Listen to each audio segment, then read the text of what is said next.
soo dhawaada asxaabta waxaan sameyn doonaa taariikhda koox kasta xilliga la aasaasay iyo koox kasta saameynta ay ku leedahay biicada ku nool.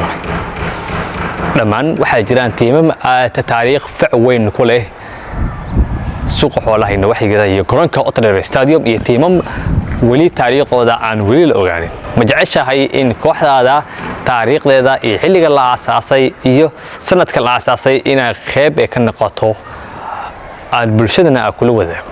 fadlan waxaan nagala soo xiriiri doontaa nambarkan ku soo qori doona shaashada halkan ayaa nagala soo xiriiri doontaa haddii aad jeceshahay kooxdaada xilliga la aasaasay, ciyaaraanka soo maray, kooxdaada taariikhda ee fac weyn ee ku leedahay, kooxdaada saameynta ee biicadan ee ku leedahay iyo garoonka Ottawa Stadium kooxdaada qaybtee ayay ka joogtaa. ku soo dhawow Ottawa Stadium. walba waxaan diyaar u nahnay sharafta iyo kor u qaadista ciyaartooyda saameynta u leh. hay koox laga yaqaan suuqa xoolaha nawaaxigeeda ma tahay koox weyn oo saameyn ku leh garoonka Ottawa Stadium? ma tahay koox maanta la isku halay karo xagga dhinaca kubad ciyaarista? ma tahay koox maanta leh diilo ama leh ciyaartooy aad u leh?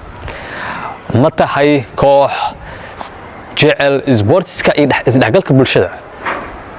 Ottawa Stadium waxaan halkani kugu haynaa waqti waliba iyo saacad waliba inaad soo bandhigi doonto xirfadaada, taas oo aan iskula deji doono qayb ka noqon doontid garoonka taageeraha iyo beexadda u leh ciyaartooyda iyo saameynta ku leh. dhammaan halkani waxaan u sheegayaa tiimamka ka dhisan suuqa xoolaha nawaaxigeeda inay waqti waliba saacad waliba fursad weyn ka bannaan tahay garoonka Ottawa Stadium.